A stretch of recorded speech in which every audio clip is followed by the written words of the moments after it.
সামনে আসতে চলেছে কোরবানির ঈদ। আর এই কোরবানির ঈদে গরুর মাংসের পাশাপাশি আমাদের অনেকেই আছেন যারা ডেজার্ট খেতে অনেক বেশি পছন্দ করেন। তো তাদের কথা চিন্তা করে আজকে আমি 2 ধরনের ডেজার্ট রেসিপি নিয়ে এসেছি। হ্যালো ভিউয়ার্স, আসসালামু আলাইকুম। কেমন আছেন সবাই? যে যেখান থেকে এই মুহূর্তে আমার ভিডিওটা দেখছেন আশা করছি সবাই ভালো আছেন। তো প্রথমে কিন্তু আমি আপনাদের সাথে ডিমের পুডিং রেসিপিটি শেয়ার করব। সেই জন্য আমি প্রথমে এখানে 1 লিটার লিকুইড দুধ দিয়েছি আর এই দুধগুলো আসলে আমি জাল করতে থাকবো অনবরত। এটা যখন হাফ লিটারে চলে আসবে তখনই আমি চুলা থেকে নামিয়ে ফেলবো। যারা নতুন রাঁধুনি আছেন একেবারে পারফেক্টলি পুডিংটা তৈরি করতে পারেন না, আজকের রেসিপিটা দেখে কিন্তু আপনি একেবারে পারফেক্টভাবে এই পুডিংটা তৈরি করে নিতে পারবেন কোনো ধরনের ঝামেলা ছাড়া। দেখতে পাচ্ছেন জাল করতে করতে দুধগুলা কিন্তু একেবারে ঘন হয়ে গেছে। এখন চুলা থেকে আমি দুধগুলাকে নামিয়ে নিব আর পুডিংয়ের জন্য ক্যারামেল তৈরি করব। সেজন্য একটা সসপ্যান আমি দিয়েছি 1/4 কাপ চিনি, সাথে হচ্ছে 1 টেবিল চামচ পরিমাণ পানি। চুলার আগুনটা এই মুহূর্তে একেবারে মিডিয়াম লো হিটে আছে, কোনোভাবে আগুনটা হাই হিটে দেওয়া যাবে না। সেক্ষেত্রে ক্যারামেলটা পুড়ে গেলে পুডিংটা খেতে কিন্তু আর ভালো লাগবে না, তেতো লাগবে। তো এখন এই যে দেখতে পাচ্ছেন হালকা একটা কালার চলে আসলে এটাকে নামিয়ে নিতে হবে। এই পাত্রের হিটে কিন্তু ক্যারামেলের সুন্দর একটা কালার চলে আসবে। যে পাত্রে আমি পুডিংটা সেট করব সেই পাত্রে ক্যারামেলটা ঢেলে আমি সেট করে নিয়েছি, অন্য একটা পাশে রেখে দিয়েছি ঠান্ডা হওয়ার জন্য। একটা বাটিতে এখন আমি ডিম নিব টোটাল 5টা, আর 5টা ডিমের মধ্যে আমি চিনি দিয়েছি 1/4 কাপ। সাথে এখন আমি দিয়েছি সামান্য পরিমাণে ভ্যানিলা এসেন্স আর হচ্ছে 1 চিমটি পরিমাণ লবণ। সবকিছু ভালো করে মিশিয়ে নেওয়ার পরে আমি সেই দুধের মধ্যে এগুলাকে মিশিয়ে নিয়েছি। গরম দুধের মধ্যে কিন্তু পুডিংয়ের এই মিশ্রণটা দেওয়া যাবে না। খেয়াল রাখতে হবে পুডিংয়ের যে দুধটা আমরা তৈরি করেছি সেটা যেন হালকা কুসুম গরম থাকে, সে অবস্থায় এটাকে মিক্স করতে হবে। যে পাত্রটি আমি পুডিংয়ের জন্য সেট করে রেখেছিলাম তার মধ্যে একটা ছাঁকনির সাহায্যে পুডিংয়ের সেই মিশ্রণটি একটু সেঁকে দিয়েছি। এতে করে পুডিংটা অনেক সুন্দর এবং মসৃণ হবে। এখন আমি চুলায় একটা পাত্র বসিয়ে দিয়ে তার মধ্যে একটা কাপড় দিয়েছি আর সেই কাপড়ের মধ্যে পুডিংয়ের বাটিটা সেট করে সুন্দর করে বসিয়ে দিয়েছি। সামান্য পরিমাণ পানি দিয়ে আমি অপেক্ষা করব 20 থেকে 25 মিনিট পর্যন্ত। অনেক ক্ষেত্রে 25 থেকে 30 মিনিট সময় লাগতে পারে। তো এই যে দেখতে পাচ্ছেন আমি নির্দিষ্ট একটা সময়ের পর যখন চলে এসেছি আর দেখতে পাচ্ছেন একটা স্টিকের সাহায্যে আপনাদেরকে দেখিয়ে দিচ্ছি।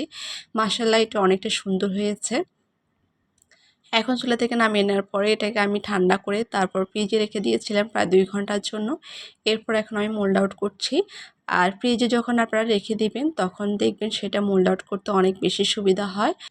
পুডিংটা তো দেখে বুঝতে পারছেন মাশাআল্লাহ এটা কতটা পারফেক্টলি হয়ে গেছে আর কালারটা ভীষণ সুন্দর এসেছে। পুডিংটা এতটা বেশি সফট হয়েছে এবং ভিতরে কি স্মুথ হয়েছে দেখতে পাচ্ছেন নিশ্চয়ই। কোনো ধরনের ছিদ্র পুডিংয়ের ভিতর নেই, এতটা সুন্দর হয়েছে।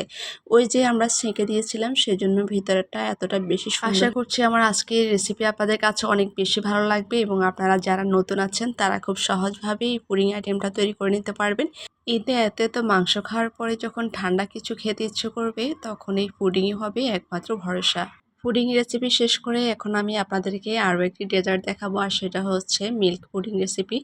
আর এটা এতটা বেশি মজার হয়, এটা তৈরি করা অতটা কঠিন কোনো কিছু নেই। আমি পারফেক্টলি আপনাদেরকে বলে দিব আপনারা কীভাবে এটা তৈরি করবেন। এই পুডিংটা দেখতে যতটা সুন্দর খেতেও কিন্তু ভীষণ ইয়ামি। ঈদে যেহেতু বাসায় অনেক অনেক গেস্ট আসবে, তো তাদের জন্য যদি এ ধরনের ডেজার্ট আইটেম তৈরি করে সামনে দেন তখন দেখবেন তারা এতটা বেশি খুশি হয়ে যাবে আর আপনাকে জিজ্ঞেস করবে এত সুন্দর ডেজার্ট আপনি কিভাবে তৈরি করেছেন। প্রথম আমি এখানে 2 কাপ দুধ দিয়েছি, তার মধ্যে আমি এখানে দিয়েছি 2 টেবিল চামচ পরিমাণ চিনি।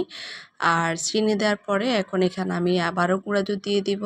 গুঁড়া দুধ দিয়েছি এখানে আমি 3 টেবিল চামচ পরিমাণ, সামান্য পরিমাণ লবণ দিয়েছি। এ ধরনের মিষ্টি আইটেমে যখন সামান্য একটু লবণ দিবেন তখন দেখবেন সেটার টেস্ট অনেক গুণ বেড়ে গেছে।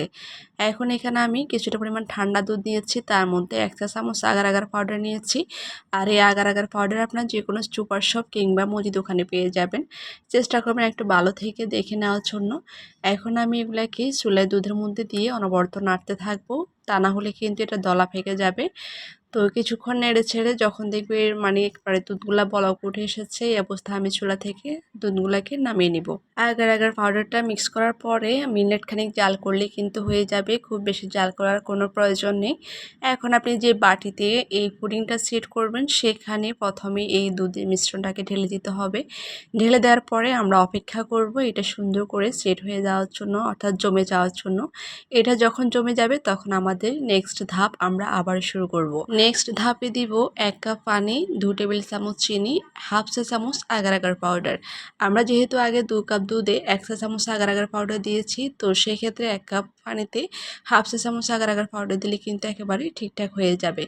এখন চুলায় এটা বসিয়ে আমি অনবরত নাড়বো, আর নাড়ার পরে যখন এটা বলক উঠে আসবে অর্থাৎ 1.5 মিনিট পর্যন্ত এটাকে চুলায় রেখে জাল করে তারপর নামিয়ে নিতে হবে। নামিয়ে নেওয়ার পরে আমি এখানে একটা কালার ব্যবহার করব। আপনারা যে কোনো ধরনের আপনাদের পছন্দের কালার ব্যবহার করতে পারবেন। তো আমি যেহেতু আজকে এখানে মানে রেড কালারটা ব্যবহার করব, তো সেজন্য এখানে দিয়ে দিচ্ছি 1 চা চামচ পরিমাণ। আপনি এখানে অরেঞ্জ কালার কিংবা ইয়েলো কালারও দিতে পারেন। তো এই যে দেখতে পাচ্ছেন আগের যেই দুধের মিশ্রণটা আমি জাল করে বাটির মধ্যে সেট করে দিয়েছি, সেটা কিন্তু খুবই সুন্দরভাবে জমে গেছে। এখন তার উপরে আমি এই যে ডেজার্টের যেই পরে মিশ্রণটা সেটা ঢেলে দিচ্ছি। তবে বেশি উপর থেকে ঢালা যাবে না, সেক্ষেত্রে কিন্তু নিচের যে লেয়ারটা আছে সেটা ছিদ্র হয়ে যাওয়ার সম্ভাবনা আছে। সেজন্য সুবিধা হচ্ছে একটা চামচের মধ্যে এভাবে নিয়ে ঢেলে দিবেন, তখন দেখবেন পুডিংটা খুবই সুন্দর হবে, কোনোভাবে ভেঙে যাবে না। এখন এটা ঠান্ডা হওয়ার জন্য অপেক্ষা করব। আর অপেক্ষা করার পরে এটাকে আপনি ঠান্ডা করার জন্য ফ্রিজেও রেখে দিতে পারেন প্রায় 2 ঘন্টার মতো। দেখবেন এ ধরনের ডেজার্ট কিন্তু ঠান্ডা ঠান্ডা খেতে খুব বেশি মজার হয়। তো দেখতে পাচ্ছেন খুব সুন্দরভাবে এটা একেবারে জমে গেছে। এখন এটাকে আমি সুন্দর করে সাইজ করে কেটে নেব। এই পুডিংটা বানানোর পরে আমি শুধু তাকিয়েছিলাম, আমার কাটতে কিন্তু একেবারে ইচ্ছে করছিল না, এতটা সুন্দর হয়েছে। আর যেহেতু এটা 2টা লেয়ারে তৈরি করা, তো সেটা কাটার পরে দেখতে কিন্তু আরও বেশি সুন্দর লাগছিল। আপনারা যে কোনো ধরনের জন্মদিন কিংবা বিয়ের কোনো প্রোগ্রামে যদি এ ধরনের একটা অর্থাৎ গায়ে হলুদের ডালার সাথে এ ধরনের যদি ডেজার্ট তৈরি করা হয়, তখন দেখবেন সেটা আরও বেশি সুন্দর লাগবে। এই ডেজার্টটা দেখা গেছে সব কিছুর সৌন্দর্য আর অনেক বেশি বাড়িয়ে দেবে। তো আমি তো কেটে নিয়েছি, দেখতে পাচ্ছেন মাশাআল্লাহ কতটা সুন্দর হয়েছে দেখতে। সব কিছু মিলিয়ে আপনাদের কাছে ভিডিওটা কেমন লেগেছে অবশ্যই আপনারা কমেন্ট করে জানাবেন। আশা করছি আপনাদের কাছে খুবই সহজ হয়েছে আজকের এই রেসিপিটা। আসছে ঈদে, আশা করছি আমার আজকের দুটো রেসিপি আপনাদের অনেক বেশি কাজে দিবে, আপনারা অনেক বেশি উপকৃত হবেন। আর আপনারা যদি উপকৃত হন তাহলে সেখানে আমারও ভালো লাগবে। ভালো থাকবেন সবাই।